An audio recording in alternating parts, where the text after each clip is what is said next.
what has happened to you because I have no idea why. Oh, well, she doesn't have across the road. Yeah, well, we will live with an echo. Yeah, there was an echo yesterday. There was it was things from that. So what I'm just going to, hello, welcome. We're going to start, because if we finish early, as I tell my students, we get extra minutes to do it. Yeah.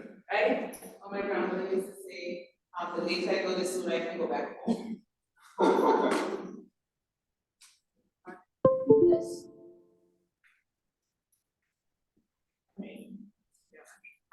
Right. So welcome to regionality as a tool for understanding and defining. No one told me anything about it before. For understanding and defining our Caribbeanness. Understanding and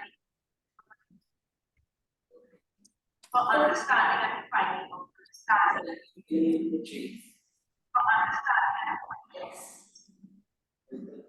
Patrice, me, please. Right. Yeah. Okay, the other participants, they are. Throughout its history, the Caribbean has tried several times to federate.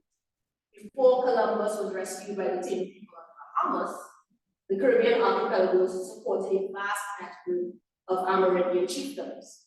However, since the advent of European colonialism and the practice of mercantilism, such free-flowing regionalism was hard to achieve or sustain.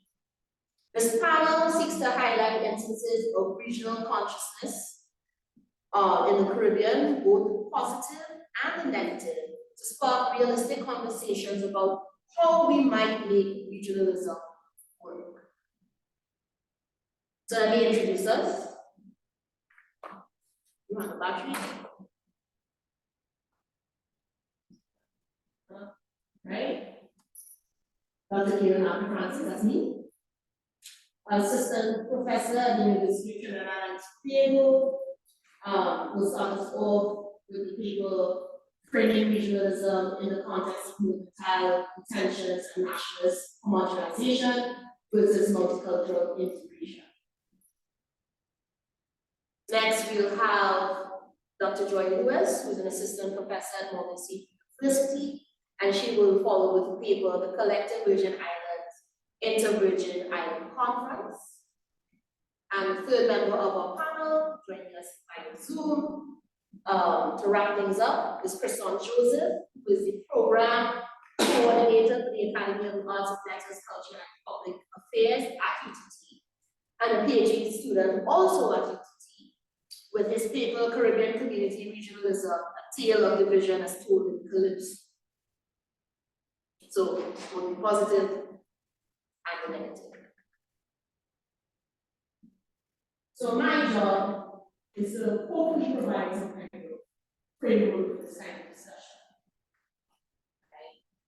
So in August of 1999, as a foreign student, freshman, I thought it best to acculturate myself by engaging in as much of the orientation process as possible, both the formal and the social.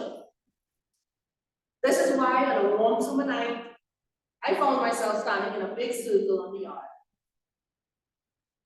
wondering what in the world was this activity supposed to be, and knowing instinctively that it was not for me. I stepped out of the line, looking around, and noticed something afternoon in my amusement, and we walked away to our respective dorms. I learned that most of us were from the Caribbean. And I made some lifelong friends that night. So to appropriate Stuart quote, we bonded over a shared something, often unrecognized, often only in practice, often unreflected. An understanding deep in the gut that seemed unrestricted by national acts, but by a regional understanding. This would bring us together at lunch, sitting at what we call the Caribbean round table, discussing, among other things, points of similarity and difference between us. Our summit had nothing to do with politics or trade. We were exploring and defining our Caribbeanness. I only recommend here to suggest that potential for such regionalism exists beyond political and economic diplomacy. Like CARICOM or its predecessors. I bring it up as a microcosmic example of what we will be discussing on this panel, regionalism beyond politics and trade, as a way to recognize and reflect on a Caribbean identity and its future.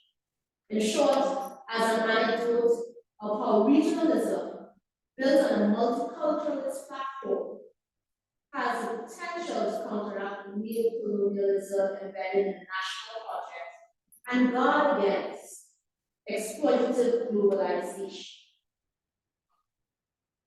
So I would like to do this in two parts. First, to talk briefly about the transition from colonialism to nationalism to neo-colonialism. And second, to distinguish between regionalism and globalization. And I think that's a very important distinction to try and make. First, to talk briefly about the transition from colonialism to nationalism to neo-colonialism. I'm going to assume most people know this general history anyway, so I'm not going to try not to spend too much time. So, let me start by saying the obvious. Colonialism is an exploitative economic arrangement designed to separate not only the metropole from the periphery, while ensuring dependency is felt only, but also, and more to the point here, to separate the periphery from the periphery. Under mercantilism, the colonies in the Caribbean developed as a series of isolated and discrete island spaces, each mapped into the colonial conqueror's holding, as from Caribbean Davies and article. Further, as David B. Trotman points out, the system of governance fostered dependence.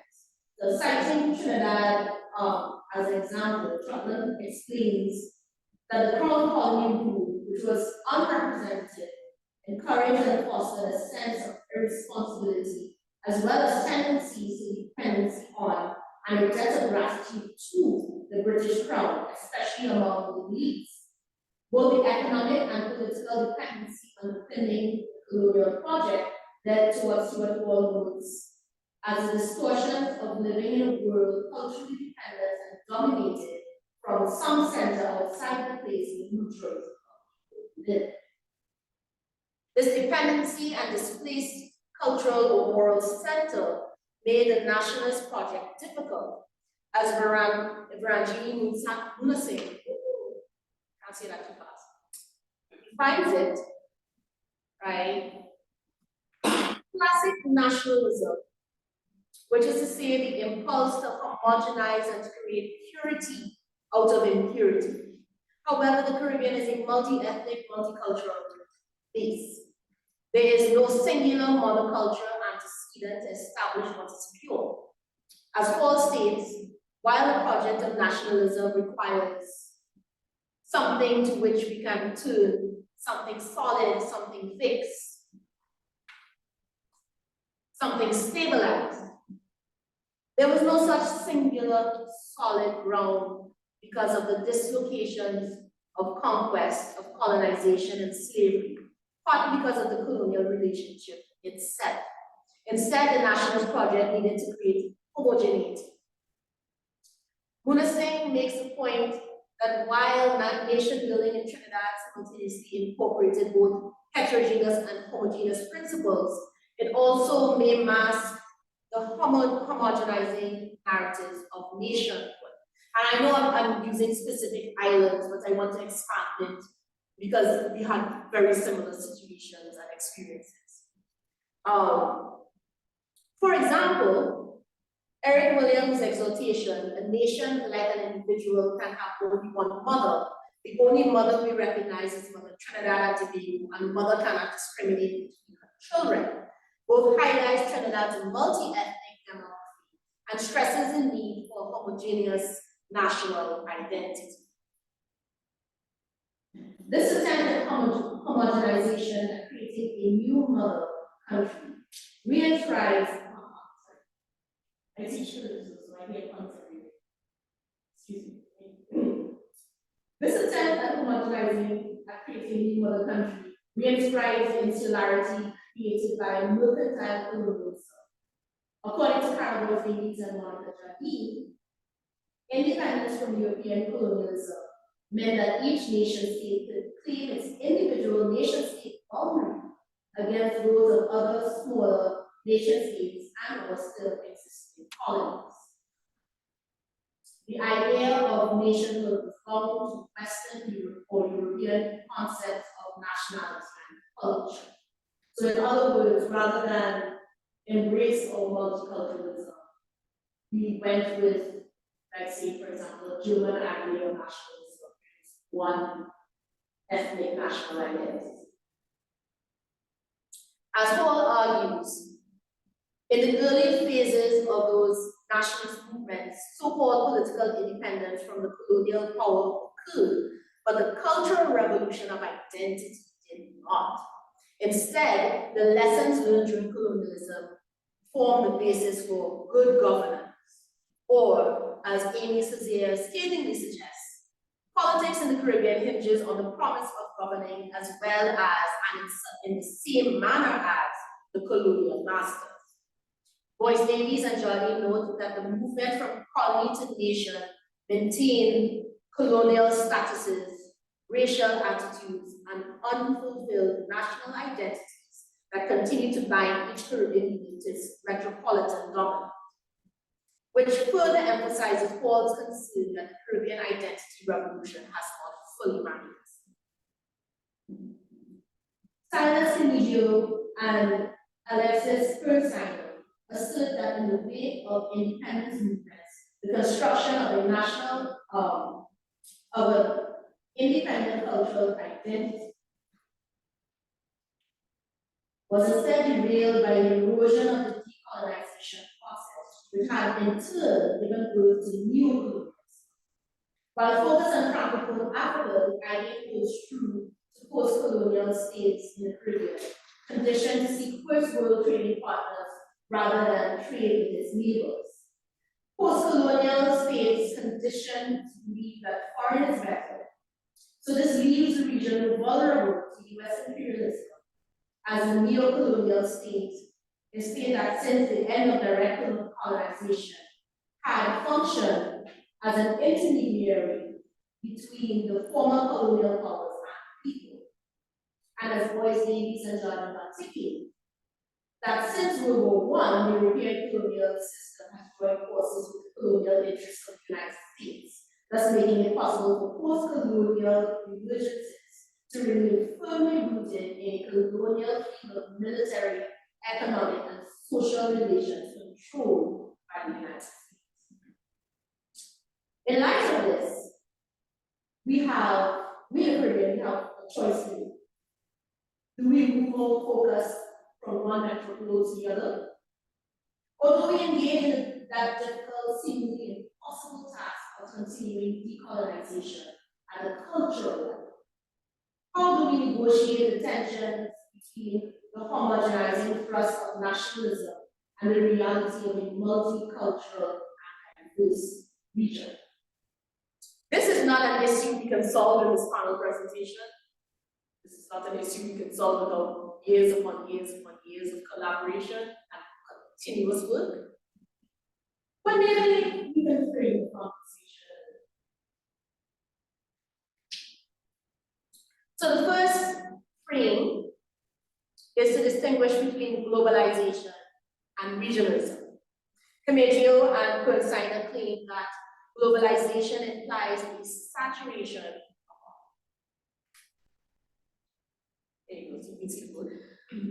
a saturation of the world with the logic of capitalism. This leaves post-colonial and new-colonial states vulnerable to the ravages caused by the Western multinational bound state, as the political elites are apt to believe that all the crucial decisions concerning their public life are taken elsewhere. While this view is harsh, assuming the absolute complicity of the political elite, which it is not, we don't. The fact remains that under globalization, post-colonial nations face the incorporation of states and ruling groups into an American zone of power. And this zone relies on the economic freedom of the first world and the dependency of the third. Under such circumstances, the development of stable nation states, free to trade with whomever they choose, undermines the globalization project. In contrast, regionalism focuses on inter-regional trade, connections, and cultural identity. However, for such regionalism to truly work, it must divorce itself from homogenizing impulse of Western nationalism. The aim is not to have a singular Caribbean identity, but a multi-ethnic, multicultural, and diverse one. The history of Caribbean necessitates the multicultural approach. As Paul observes when recounting the score of the Caribbean while preparing for this program, not a single Caribbean island looks like any other in terms of its ethnic composition, including the different genetic and physical features and characteristics of the people. And that is before you start to touch the question of different languages, different cultural traditions, which reflect the different colonized cultures. And it's 100% Caribbean, because I see Trinidadians everywhere who are Trinidad, right? The traditional singular homogeneous identity does not work. In fact, we need a redefinition of identity that accommodates the unique handling of history, trauma, and practices that shape and reshape the Caribbean. Paul hopes that this new definition would rely on using the enormously rich and complex cultural heritages to which history has made them us heir, as the different musics out of which a Caribbean song might one day be produced. Right? What Paul reminds us is that we are an all cultures, a composite cultural space, and this diversity gives the region possibilities. For example, as Kimijio and Bernstein noted, awareness of the importance of international networks of resistance is what structures the unborn nation. This in turn makes the perpetuation of a transnational space of cooperation necessary to reinforce the state as it emerges from the colonial night. Individual nation states are strengthened by the interconnectivity of the region of regionalism once mutual goals are recognized. A current example is the reparations movement spearheaded by Hillary Beckles. Another is a recent crime summit. And a third is a call by Trinidad and Tobago and Mexico to sue the United States over the manufacture and distribution of guns. This might never happen, but the very idea is fascinating. These all represent a start, but as Carol Boyce Davies and Jardine cautioned, anti-colonial thought has necessarily had to find a way of migrating from a series of particular confrontations with European and American colonialists to a reimagining of pan-Caribbean consciousness that can articulate the forms of domination of the region as a whole. This is major work still to be done. This reimagining pan-Caribbean consciousness. Paul offers one example of the machinations necessary to achieve this new consciousness when he refers to reggae as a product of the invention of tradition, a combination of the fusion, the crossing of transplanted heritages and modernity. Here, Paul translates the unrecognized, often only in practice, often unreflected knowing into a codified understanding. This is the crux of the work we are engaged in, unearthing these intrinsic knowledges and translating them into an understood cultural identity. Let me wrap up by going back to the Caribbean Roundtable. A group of 8 to 10 Caribbean students, the numbers will flop, in an American university's cafeteria. When we discuss food or music or trends, when we exchange names of things and discovered our similarities and differences, we were establishing in that unrecognized, often only practiced, often unreflected way, a collective and multicultural definition of our Caribbean cultural identity. As Paul says, identity is not in the past to be found, but in the future to be constructed.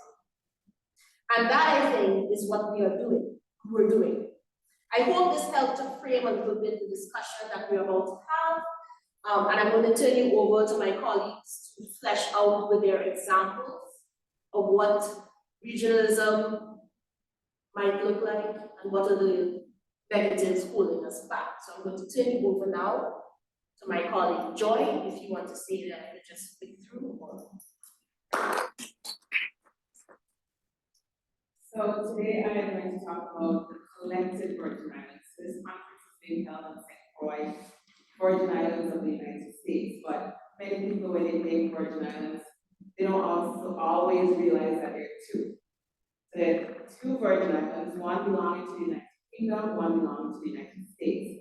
Now, despite the differences in political sovereignty, these islands formed a relationship that presents us with an interesting study on regionalism and, more importantly, transnational cooperation, but on a micro scale. One significant vehicle by which this transnational cooperation is going to, or did manifest itself, was the Inter-Virgin Islands Conference.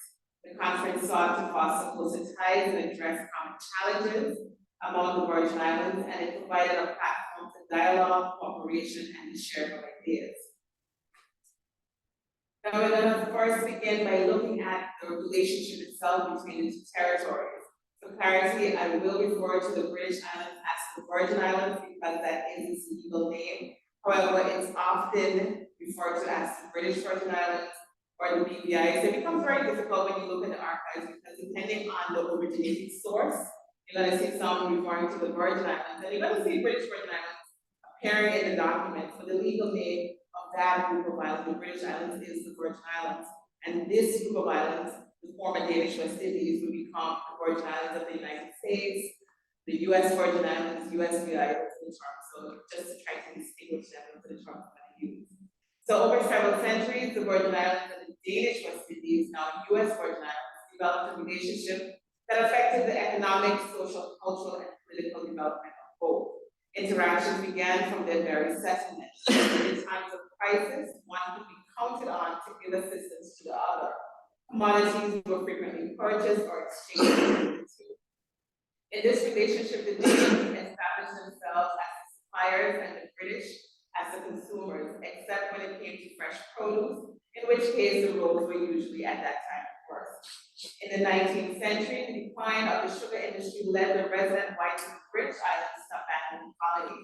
This would allow the formerly enslaved the opportunity to become landowners. In the Virgin Islands now, so now that you have a majority Black population and they're the landowners, they are now going to focus their attention not on the cash crops of cotton or sugarcane. They focus their attention on the bearing of livestock and the planting of ground provisions, all of which they sold within their own colony as well as in the neighboring Danish West Indies. In the 19th century, the Danish West Indies and the Virgin Islands interacted to such a large degree that they were often forced to take the bad along with the good. The proximity of the colonies often saw the spread of contagious diseases between them, and before the US placed restrictions on the entrance of Virgin Islanders into St. Thomas in the 20th century, restrictions on inter-colony travel in the 19th century only really occurred when there were outbreaks of disease. So other than that, the travel between them was virtually unrestricted. By the 20th century, the two colonies were still interacting to an extremely high degree. Much of this interaction continued along the traditional lines of trade, commerce, and employment. Virgin Islanders continued to sell their fresh produce, cattle, coal, and labor in the Danish West Indies, and the Danes continued to purchase these commodities, also offering up for sale manufactured and imported goods. Over and over, both colonies found themselves having to turn to each other and not to their mother colonies to satisfy their immediate goals. The Danish West Indies had become so disenchanted by Denmark's administration that by 1917 they eagerly awaited a transfer to the United States. Upon that transfer, the former Danish West Indians anticipated economic social improvements, which they thought the US would bring to the islands. British Islanders were also excited as they thought that any improvement to those islands would see concurrent improvement in their own. Unfortunately, for the first decades after the transfer, the US did very little by way of improvement for our new islands. When the US did decide to act, it was often to impose regulations that usually proved to be unnecessary or impractical to the islands. Initially, these regulations, which included numerous immigration restrictions, were ignored or loosely applied, and as such posed no real threat to the relationship between the two colonies. Then in the late 1930s, the US, tired of having her immigration laws broken, set about actively enforcing them. The fallout of this action was devastating to two colonies. For the first time in the US Virgin Islands, there were restrictions on their ability to acquire cheap produce and cattle. They were also forced to consider other sources of labor. Now, for those of you who were at the presentation yesterday, they discussed the influx of Puerto Ricans into St. Croix. So there's that, they're looking for new labor, and the United States directs them to fellow US citizens. And so the fact that Puerto Ricans and people from Vieques and so were leaving those islands for numerous reasons, St. Croix became a major destination for them. They don't enter St. Thomas in the same degree because the St. Thomians were much more resistant to them. To St. Thomians, even though Puerto Ricans were fellow Americans, they continued to see them as very foreign and much more foreign than the British Virgin Islanders. They felt that not only did the Puerto Ricans look different, speak another language, and hold different cultural views, because they were US citizens, they also saw them as a threat to the social and political status quo that St. Thomians had worked so hard to achieve. And so by the time we get to, so there's that tension arising. You have St. Thomians distinguishing themselves. There's definitely a separation between St. Thomas and St. Croix. St. Thomas is aligning itself with Tortola because they see themselves more similar, more connected in terms of the people and the culture. By the time we get to the end of the decade, the Second World War forced the United States to relax some of our imposed immigration regulations and once again allow the entrance of not only Greek Islanders, but also immigrants from the wider Caribbean. In the 1940s, when the US migrant workers was no longer necessary, special immigration waivers were rescinded. Voluntary repatriation was soon coupled with large-scale aid and removal campaigns. The Islanders found themselves scared by the same net as other Caribbean nationals, and the relationship between the two was again negatively affected by action of the United States. Not only did the Islanders lose their well-paying jobs in the American Islands, but the American Islands lost the workers and some of them was consumers. When it came to the other Caribbean nationals, which entered the Virgin Islands in much larger numbers, proximity though of British Islands allowed them to buy more large items. Someone traveling back to Antigua could not transport things away of the island and buy major appliances. And so even though we were relatively small in comparison to the other Caribbean nationals entering, we were to a large degree some of the most lucrative consumers. So you have this issue when the US now being focused on these regulations. But despite all of these hindrances by the United States, the relationship between the British and US continued, and in 1951, the intimate nature of the relationship would be tactically recognized by the establishment of the Eastern Virgin Islands Conference. The Eastern Virgin Islands Conference is not the first example of regional transnational cooperation. The scale of the conference would be minute in comparison to other instances of transnational cooperation, but it was still important to the Virgin Islanders who had not campaigned for a formal recognition of this relationship. But to really understand the creation of the East Virgin Islands Conference, we also have to understand what else is happening in the region. So as Dr. Francis was talking about, there's a lot of stuff going on and it's impacting. In the 1910s, we have World War I and its active external influence in nationalism. You have British West Indians beginning to seek out economic development as well as constitutional and labor reforms. But in the 1920s, the entire British West Indies were dealing with widespread unemployment, unfair labor conditions. Those that had jobs had no time off for compensation for sickness or illness, and there were no provisions for pensions in old age. Those who would have sought respite through immigration soon found traditional destinations close to them. So places like the United States began to severely limit immigration. The Panama Canal Zone that had once attracted thousands of West Indian nationals was no longer a source of employment, and other areas like Cuba, facing their own employment crises, began to deport the laborers already there. In the 1930s, the Great Depression, coupled with the ongoing labor crisis and economic stagnation, led to a series of protests, riots, and strikes. In 1938, the United Kingdom called for a royal commission to investigate the causes. In 1939, we now have the beginning of World War II. The United States is again tasked to strengthen the security of the Caribbean and the Panama Canal Zone. Decades earlier, defense possibilities had led the United States to purchase the Danish West Indies.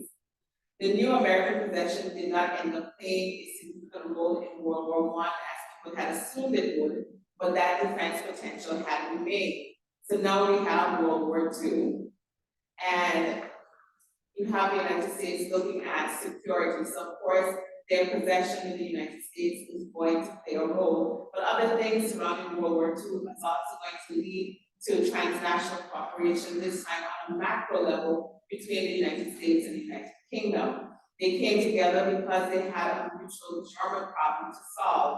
German attacks had caused great losses to the British fleet of destroyers, and as the United States needed extra bases to consolidate her defense in the Caribbean, they came together in 1940 with a destroyer for bases agreement, in which the British received 50 over-age destroyers, and the United States received the rights on the terms of a 99-year lease to construct military and naval bases for defense purposes in 7 British Caribbean colonies.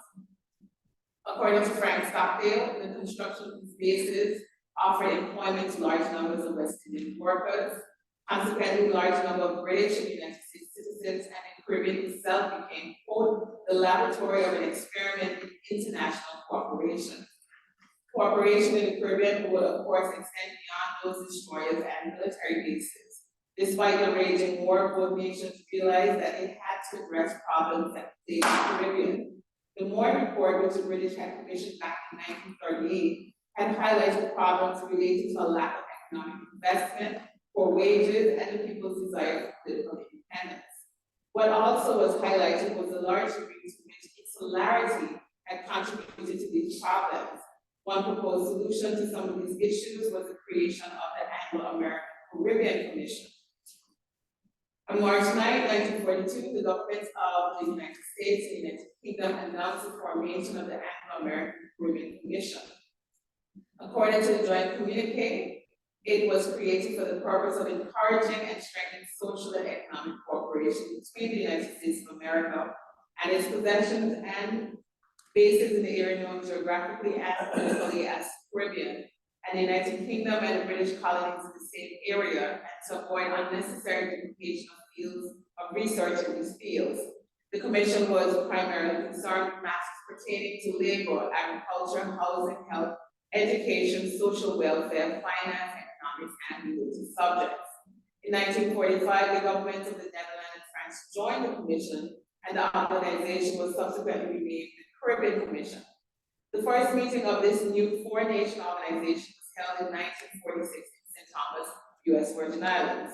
The commission may have met on St. Thomas, but the issues affecting St. Thomas, the rest of the U.S. Virgin Islands, and the British Virgin Islands were not of the utmost importance to the attendees. It quickly became apparent to Virgin Islanders that the Caribbean Commission was not the most efficient forum in which to address issues wholly and unique and specific to the combined Virgin Islands, nor to propose solutions to those issues. This sobering realization is what would lead the governors of the Leeward Islands and the U.S. Virgin Islands to initiate talks between their imperial powers. Through these talks, the United States and the United Kingdom were made even more cognizant of the nature of the relationship between the two Virgin Islands. And in May of 1951, the Inter-Virgin Islands Conference was established to address issues specific to the Virgin Islands. This conference's creation effectively told the rest of the West Indies that the collective Virgin Islands considered themselves a unit separate and apart from the wider Caribbean. This new conference was an avenue by which matters of common interest to the British and U.S. Virgin Islands could be discussed. The creation of such an organization for two dependencies as small as the British and U.S. Virgin Islands was as unique as the issues the conference was meant to address. Historian Norrell Harrigan explains the Inter-Virgin Islands Conference was perhaps unique because it was operated at the lowest level and smallest scale thus far devised, in that it was purely local in scope and involved two territories of less than 200 square miles and fewer than 60,000 people for the resolution of problems of interdependence across national boundaries. At its inception, the Inter-Virgin Islands Conference membership was composed of officials and residents of both territories. It was also decided that the meetings would be held in Cruise Bay St. John, which was the midway point between the two capitals. On July 3rd, 1951, the inaugural meeting of the Inter-Virgin Islands Conference was held. At this meeting, several outstanding issues affecting the two territories were presented. Many of these issues were of a socio-economic nature. The problems which the conference addressed were numerous. At the very top of the list were issues related to immigration, labor and trade. Finding solutions to restrictions on entry employment were also of utmost concern. The U.S. Virgin Islanders needed the labor, and the British Virgin Islands had it to give. The issue became even more pressing when in the 1950s, the American islands experienced a boom in the tourism industry, which created a need for more workers. And the U.S. Virgin Islands naturally turned to their usual source of labor, the British Virgin Islands. One of the largest immigration-related issues tackled by the conference occurred in 1953, just 2 years after its inception. The situation revolved around the deportation of 97 Big Islanders who had been resident in St. Thomas, some for as long as 12 years. Many of the deportees were also married to U.S. citizens, and as such should have been eligible for residency rights, but nonetheless had been deported because they had failed to apply for non-quota immigrant visas. Another issue of high priority was the federal plant quarantine regulations of 1952, which had affected fruit and vegetable imports into the American islands. Its implementation had the very real potential of killing the British Islands' export trade in fruit and vegetables, as well as limiting the availability of those products in the U.S. Virgin Islands. This act had been implemented in the U.S. Virgin Islands despite the opposition of the governor of the U.S. Virgin Islands. Tick eradication, animal health, and small-scale farming were also a major concern, as U.S. federal regulations had on several earlier occasions restricted the importation of patented poultry from the British Islands. Issues that also warranted discussion were those of communication, customs, disaster coordination, fishing, public works, safety at sea, taxation, tourism and wildlife preservation, the provision of adequate landing facilities, harbor arrangements, passenger shelters, high overtime fees, and excessive clearance forms. Issues relating to medical and health services were also frequently on the agenda.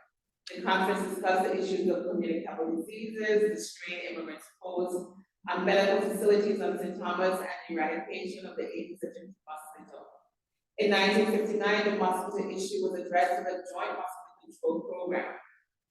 The strain on medical and social services, on the other hand, was a source of many acrimonious discussions.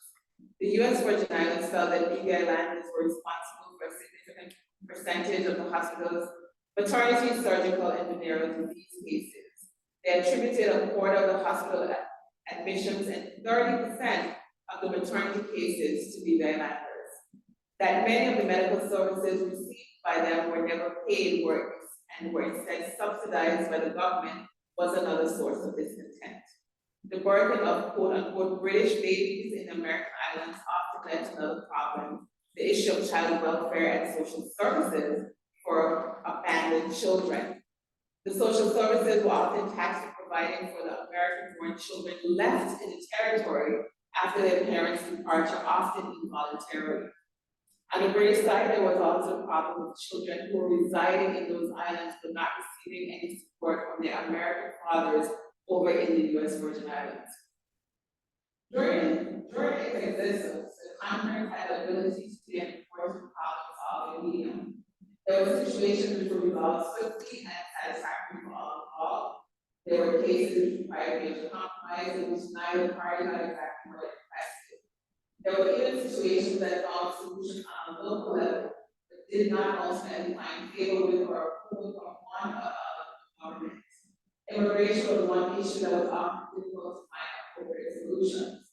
Many of the problems surrounding immigration lay in the fact that the United States was hesitant to implement laws in the U.S. Virgin Islands that, while beneficial to those islands, would be detrimental if applied elsewhere in the nation. Through pathways to maneuvering, the Congress was successful in gaining a significant protection. Although it took a few years, the work of Congress members was instrumental in achieving a simplified procedure for temporary admission into the U.S. Virgin Islands. This immigration concession, adopted in early 1966, Africa only to UN landers and allowed them to be admitted for periods of up to 1 year for the purpose of contract employment. Another major achievement of the Congress was the amendment made to the Organic Act, which allowed the importation of cattle into the U.S. Virgin Islands. An issue that found no resolution in Congress, but arose on several occasions and had serious consideration was the possible annexation of the British Islands to the U.S. one. The topic was rose by both nationalities as to some benefits to such a merger. From the perspective of some British officials, the British Virgin Islands were and would continue to be a financial burden. These officials felt that because of the geographic proximity and the extended economic and political history between the two, that a merger would be well suited for all concerned. There were several American officials who took part, believing that the acquisition of the British Islands would allow the U.S. to increase Caribbean land holdings as well as its potential workforce. Discussion weighed the pros and cons of this merger continued for years, but no real headway was made on this issue during conference meeting. Despite the conference only existing for about 15 years, it allowed the Virgin Islands to formalize interterritorial transnational cooperation. It allowed two very small territories belonging to two different countries to try to work together to form solutions to issues unique to themselves. The Virgin Islands Conference was an experiment in institution building and common products. Today, the relationship that the British and Virgin Islands fought so hard to maintain is formally recognized for several arrangements and concessions. The relationship is further marked by the establishment of British and U.S. Virgin Islands Friendship Day, which was first celebrated in 1972 and in 2022, celebrated or marked 50 years. In 2022, there was also the 9th meeting of the Council. The Virgin Islands Council was established in 2004 when former U.S. Governor Dr. Charles Cornwall and then Convention Minister Dr. Matthew Smith signed a joint memorandum of understanding. The Council's first meeting convened at in April 2005. The Council is the formal side of the BPI-US relationship and brings together the head of both territories, as well as key policymakers in their respective cabinets to explore ways to enhance the relationship between the two territories. The establishment of the Virgin Islands Council after the dissolution of the Virgin Islands Conference shows that there is still a need for a formal organization to help the two territories navigate the common problems of their sovereignty. If the Virgin Islands can get it right, then the Virgin Islands Council can do what the Virgin Islands Conference had hoped to do, which is provide a framework of universalism and regionalism in international organization.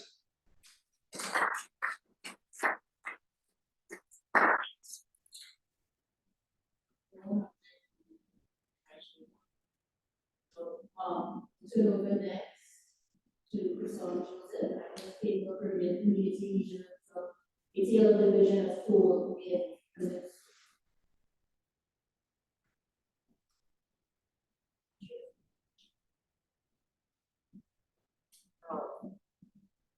If you want to turn on, you can unmute and turn on your camera.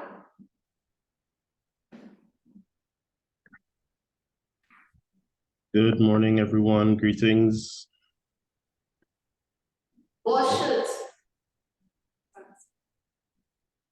Sorry, I was just saying it's a boss shoot. Oh, bullshit. Bless it. Thank you. Let me see. So I'm actually going to be switching between a PowerPoint presentation and some YouTube links. So for me.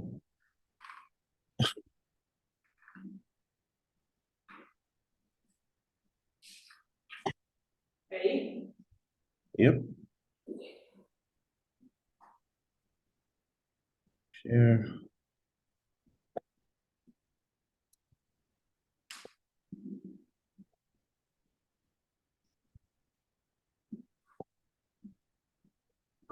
So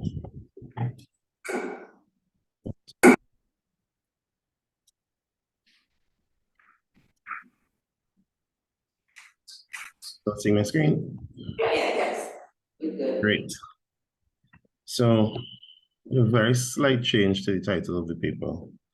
It's same thing roughly. It's Caribbean Community, a Tale of Division in a Region, as told by the Calypsonian. Just realized.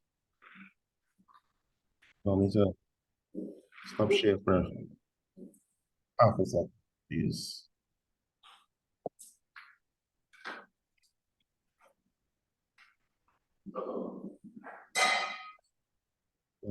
Myself.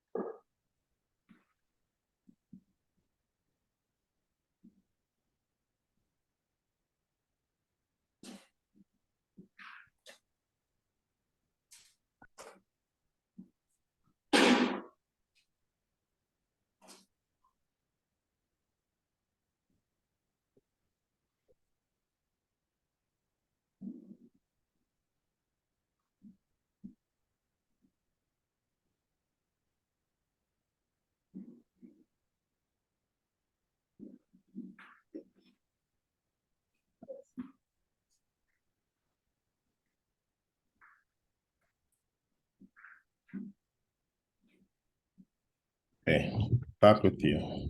Apologies.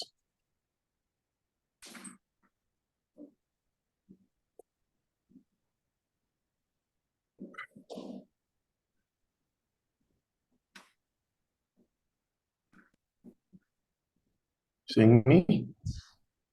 It will come. Yeah, there you go. There we go. So, the question at hand, people want to know why Jamaica run. And as we look into this Caribbean community, a tale of division in a region as told by the Calypsonian, I think one of the major points of angst for us as a people is the federation, the failed federation, and the Calypso, which certainly has chronicled that better than any other, is this one from Sparrow, which I'm sure everyone knows. Those people want to know why Jamaica ran from the federation. Well, they want to know why Jamaica run away from the federation. Well, Jamaica have a right to speak she mind. That is my opinion. And if you believe in democracy, then you'll agree with me. But if they know we didn't want federation, and they know they didn't want to unite as one, independence was at the door. Why didn't they speak before? This is no time to say you are federating no more. So that classic there by Slinger, Mighty Sparrow Francisco. Among the greatest stains on the tapestry of post-colonial Caribbean life is without question the failure of the West Indian Federation. Many of us in the region rue the lack of unity, which we expect would redound to a bettering of our collective lives. However, a survey of the writings of our Calypsonians, who I deem as the region's preeminent social scientists, exposes an uncomfortable truth. The genius short papers of our Calypsonians reveal that the short-lived nation was probably always doomed to fail. Celebrated Caribbean regionalist Professor Novan Gilvan of Jamaica proclaimed boldly in a 2004 paper titled Rally Round the West Indies that the West Indies is a nation that already exists in spirit, if not yet in law. Indeed, the vast majority of Caribbeans can identify within ourselves, as Dr. Francis mentioned earlier, we can identify within ourselves a sense of belonging to each other, a connectedness for which there is limited concrete manifestation. This spiritual and emotional plane of existence, however, is castigated in modern living for lack of scientific evidence. Social sciences like economics can account for the trade in goods and services, and political science can dissect treaties and laws. The humanities, however, do not and cannot corral the humanness of spiritual experience. Even hybrids like cultural studies seem to enter a realm of metaphysics in dealing with Professor Gilvan's reported spirit. We can all agree it is there, but how do we engage with it? I submit that the reluctance to engage with this realm at the level of decision makers has cost us genuine regionalism, patriotic nationhood, active communities, engaged families, and at the core of it, it's also cost us authentic self. Calypso music, however, according to a Calypso legend, Brother Mudada, in his popular composition, Ever Living Calypso, is spirit. Mudada says, Calypso is spirit. Do I have that? Yeah, man. Calypso music. Calypso is spirit. Calypso is music, rather, and music is spirit. Of course, you can't see it, you can only feel it. It's greater than human, much bigger than man. So when they think it's over, it's only begun. Oh yes, it's a living rhythm, ever-living tempo. Syria did tell them so. All are we go dead instead before Calypso.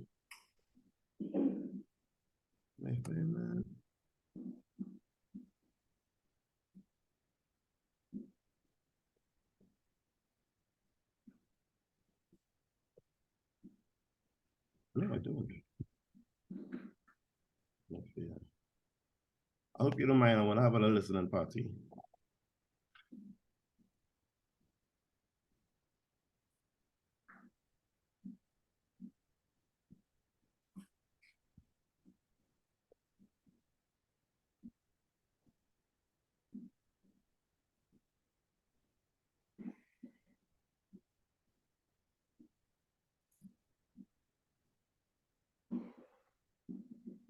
There we go. Just listen to a bit of it.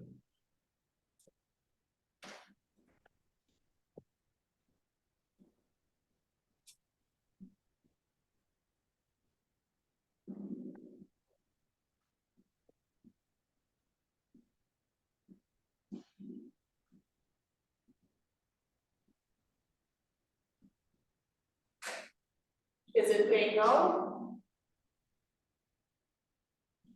No.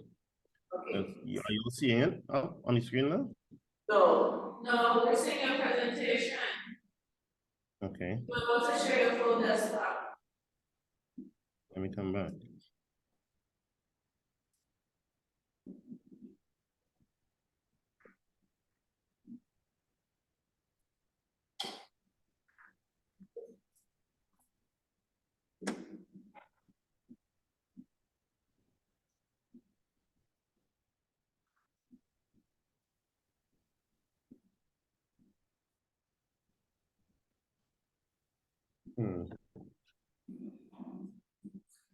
So Brother Minala doesn't seem to want to sing for us. So I'll sing it for us. Calypso is alive. The name of the song, Ever Living Calypso. Let's say it for the man, Brother Mudada.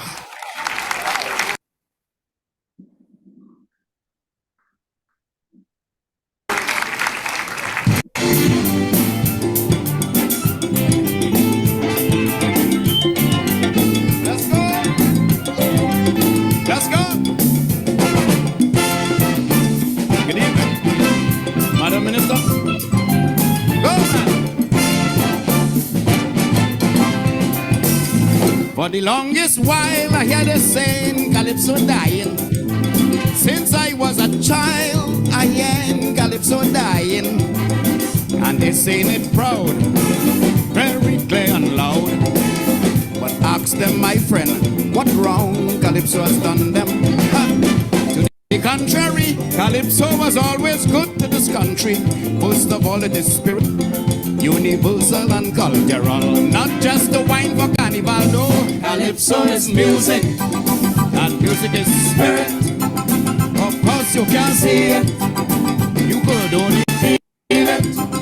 It's greater than human, much bigger than man. So when they think it's over, it's only begun. Oh yes, it's a living rhythm, ever living tempo. Super sure I want them know, all of we go dead instead. Before Calypso, superiority tell them so years ago. How one of them go dead instead?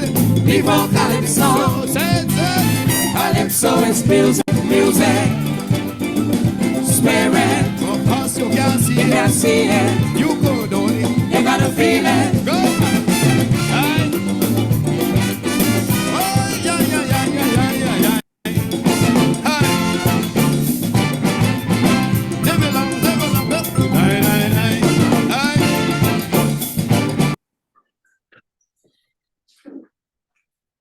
There we go.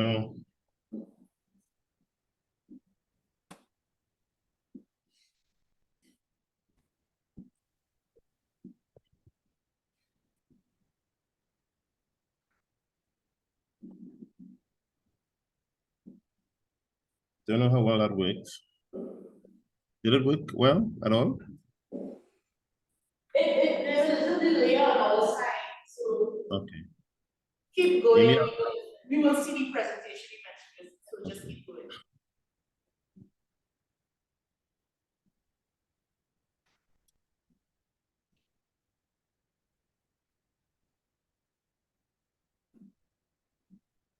Calypso is music.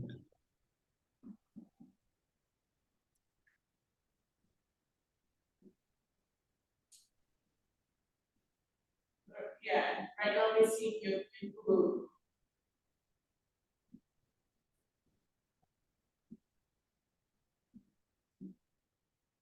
Maybe we go found two. If you all don't mind. Probably do a bit more singing and a little less videoing, because that took entirely too long. All right, so as Mudada says, Calypso is music and spirit. But further to that, Calypso legend, the Mighty Duke, in his definition, what is Calypso, reminds us that it is an editorial in song. It follows then that Calypso is the perfect vehicle to traverse the realm of the Caribbean's storied history and spiritual connection.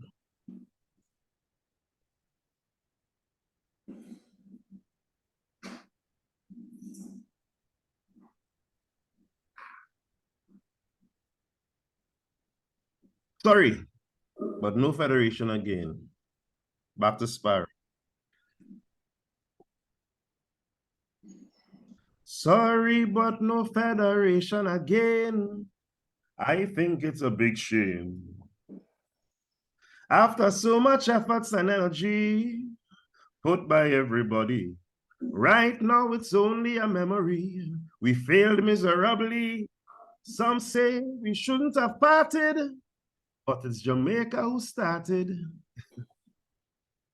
When in 1958, we embarked on the great experiment, that experiment, of course, being federation, did any of the academics or politicians involved consider that since 1938, the growler regaled us with the infectious calypso to botheration?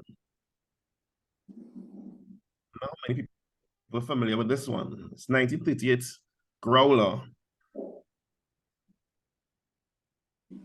Tempted to go to the video, but I won't do it. I'm singing. He says, the outside nation to botheration is them that bring in this place starvation. Put them out of Milan before I end in the prison van. Oh, believe me, I don't know what to do with them Grenadians and Carriacou. For when they get $1 a week, believe me, they think that they win us. The words there of Errol, the Growler Duke, 1938. Well before the Federation started in 1958. So I think even then, we saw that there were some issues at hand. The economic and political challenges which faced this constituted union of British colonies was extensive. Jamaica and the 70-year-old amalgamation of Trinidad and Tobago were the largest economies and had the largest populations. In much the same way that the 48 states of the USA are eternally wary of being trampled upon by the economic might of California and New York, the 8 smaller members of the Federation approached the Union with equal parts hope and dread. Small island pride sung thus. Lillian, change your plan. Next year is Federation. There will be no discrimination between a Trinidadian and a Grenadian. Lillian, change your plan. Girl, next year is Federation. No discrimination between a Trinidadian and a Grenadian.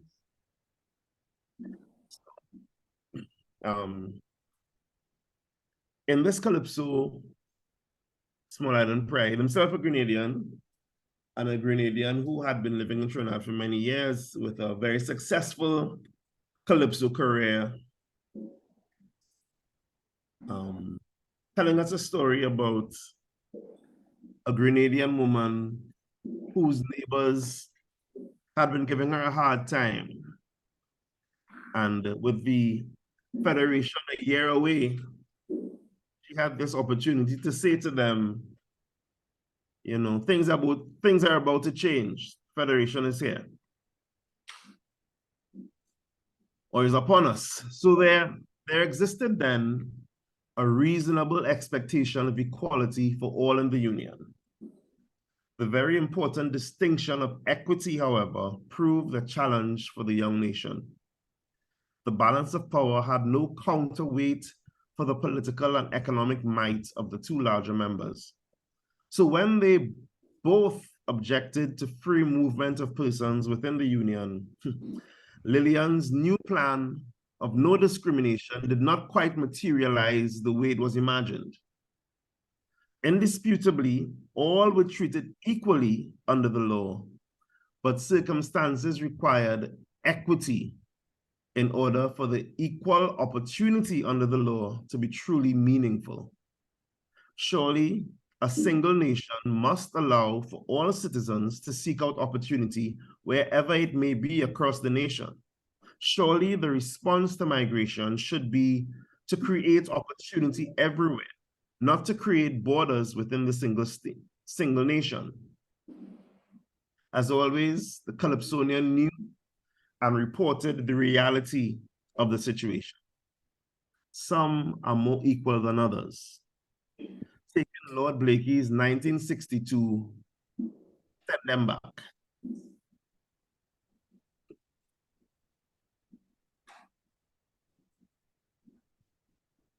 He sings, All you move, let me get me share. They beating Grenadians down in the square. I must give a lash, let me get me share. Man, they licking Grenadians in Woodford Square. Since they hear we have federation, all of them pack up here in the island. Immigration have them under a test. The police beating them and arrest. If you see how they hold in this camp, some them all you bound to ball. Some of them could read and spell, but they can't pronounce at all. The policemen telling them, say, pig, you stupid man. And as they say, hag, is licks in the police van. So that there from Carlton, Lord Blakey Joseph. I think to say that this calypso is unkind is euphemistic at best. However, the sentiment is inescapable. How could a nation in which this is a widely popular song ever be ready for federation? Former Trinidad and Tobago calypso monarch, Grenadian-born, the mighty bomber, sees the lighter side of hiding where he is originally from in his 1961 offering, Grenadian 2.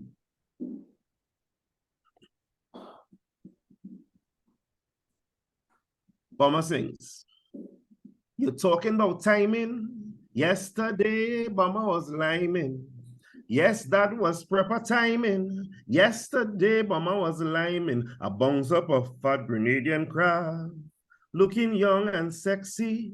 I take a little touch, I mean, I bust a little laugh, but she playing vexy.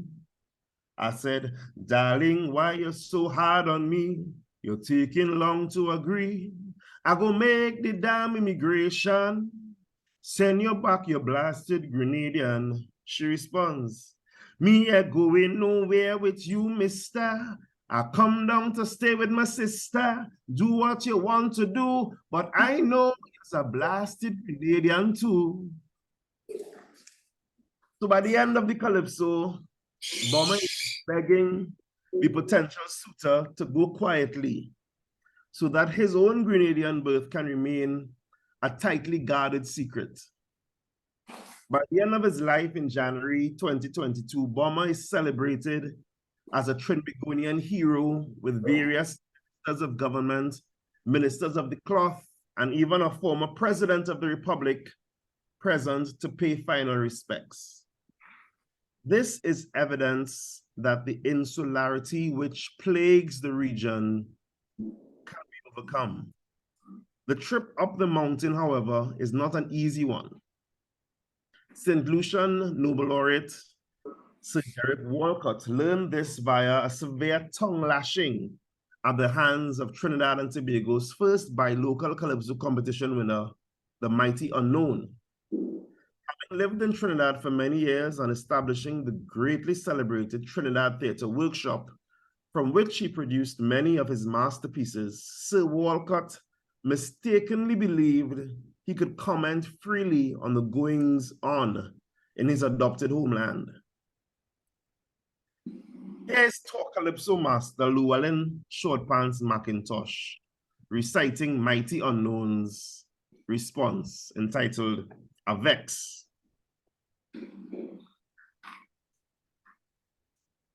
Again, I'm gonna avoid the video. These things on YouTube, if you're really interested, you could just go look for it. This is a really wonderful, I thought, delivery of this by Shortpants, which I will not do justice, but I'll give it my best. They criticize the Prime Minister, George Weeks, and Geddes Granger. They criticize our Reverend Pantin, criticize the rain when the sun's shining. I mean, in foreigners in this country who live in here and criticizing we. But brother, this one make me sad. Derek Walcott criticizing Trinidad. So I vex.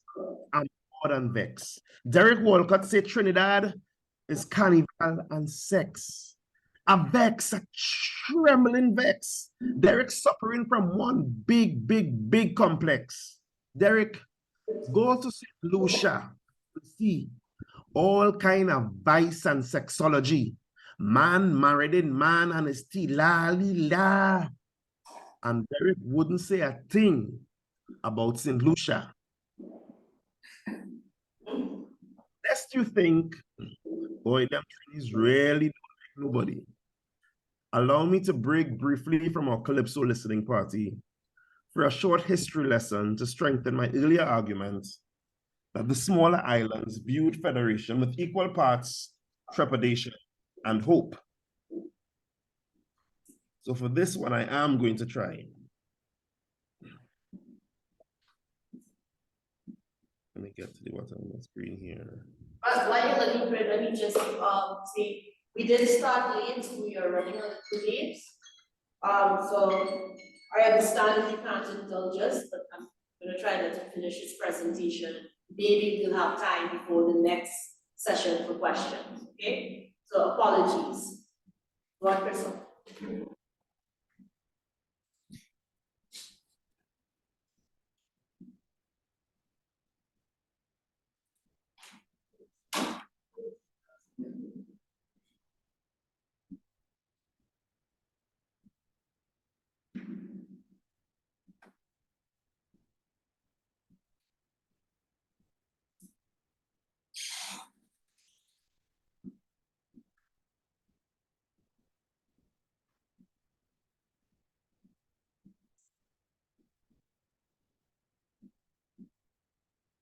But just to be fair, we're gonna try to keep another 6 minutes.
Not for the first time. Not for the first time. We have come a long way. Yesterday I was down the islands in my constituency and I drew to the attention of some people down there that in the Grenadian law in Grenada at one time, to have come from Trinidad and arrive in Grenada, you had to put up a bond. And if you failed or were unable to put up the bond, by virtue of having come from Trinidad, you were put in jail. The penalty for not being able to put up the bond and for having come from Trinidad in Grenada, jail. The reason for that was the level of misconduct and violence that Trinidad, particularly Port of Spain, had represented to those who lived in Grenada. And if you think I make up that, go and find Douglas Archibald's book on the history of Trinidad and read that. Yeah, it's there. So Port of Spain is not a place that not known misbehavior. And Trinidad today is not a country. And the Caribbean is not a place where we have not known leaders denying the population their inheritance, if only for an election result. So ladies and gentlemen, we are a proud nation.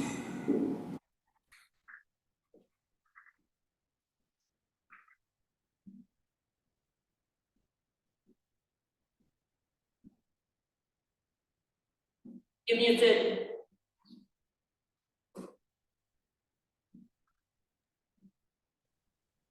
Apologies.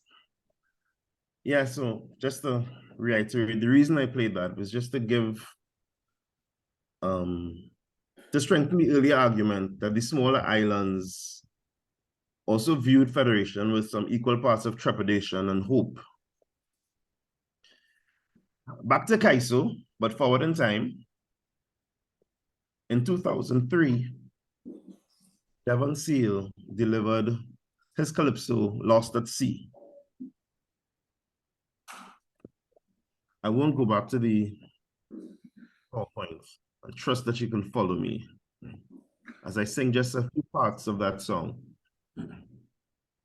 He says, in this almighty tug of war, little tuna in deep water with albacore, as we struggle to be free and preserve we autonomy.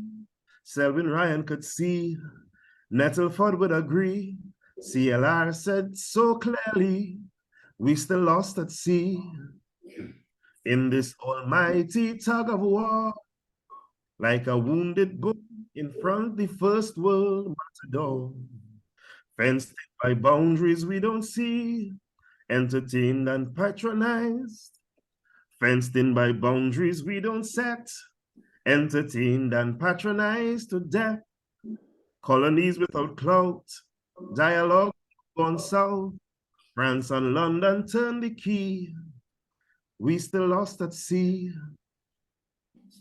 The question of autonomy of these mostly independent states continues to be called into question.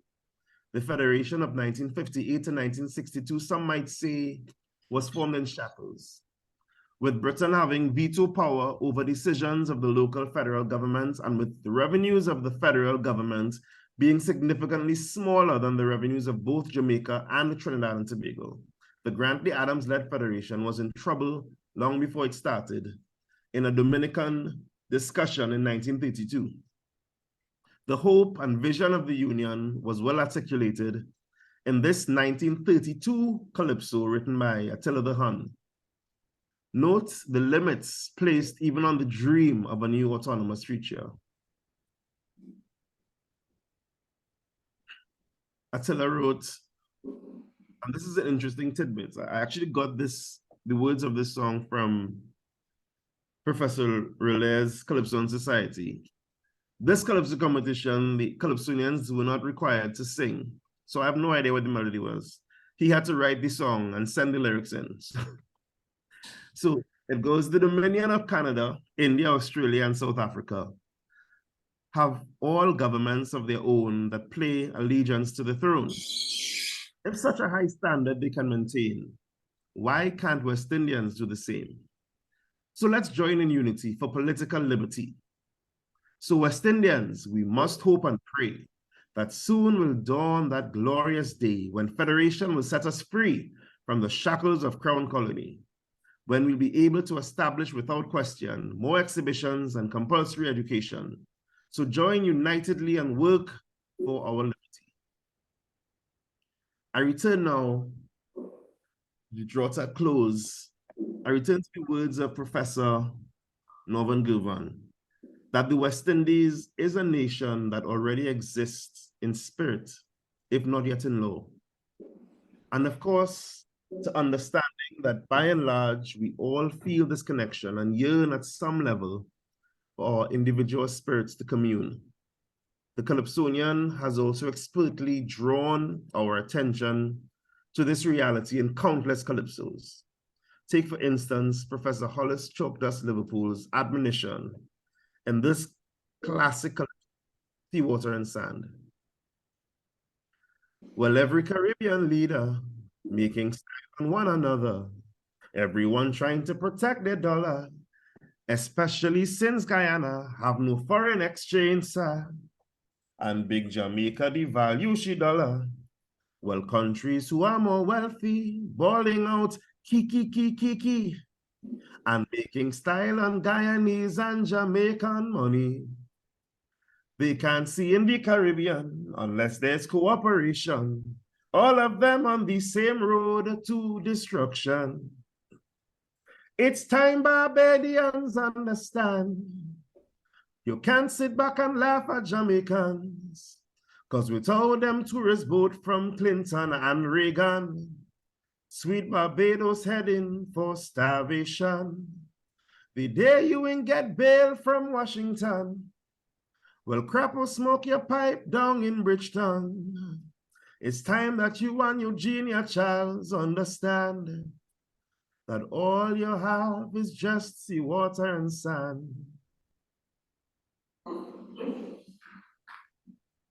Of course, there are still glimmers of hope.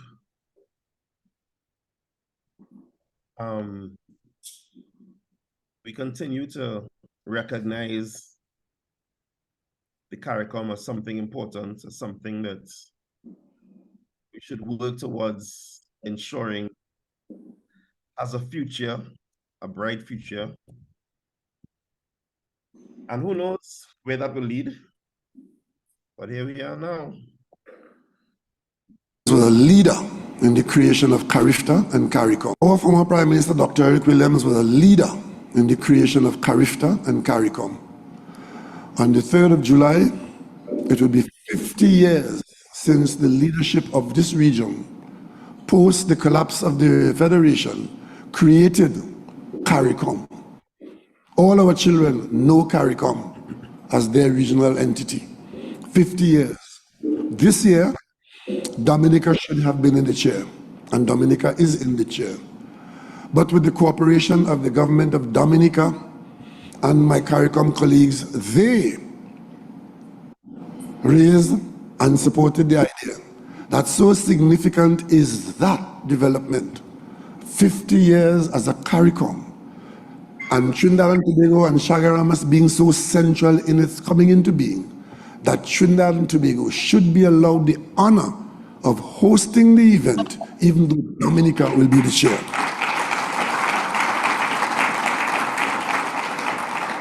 So come the first week of July, Trinidad and Tobago having accepted that overture, we will host the 50th anniversary of the CARICOM, an international event.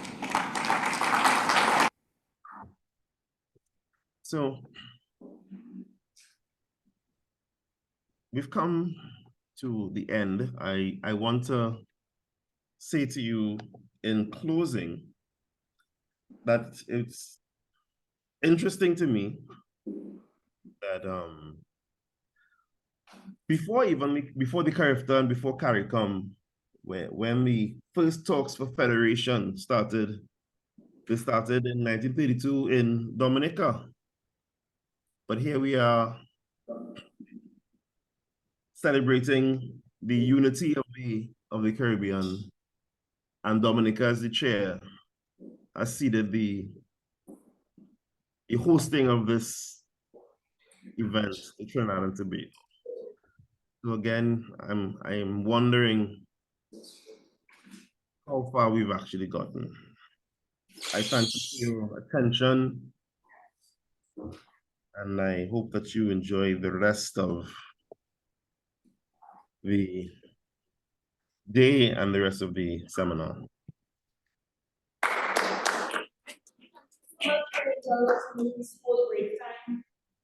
I don't know if anyone has one quick question or comment before we run out and give people the space.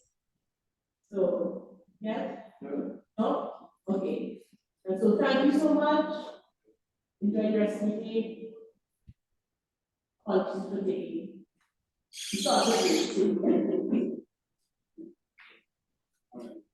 But you can't see me waving. I'm waving the back. Thank you.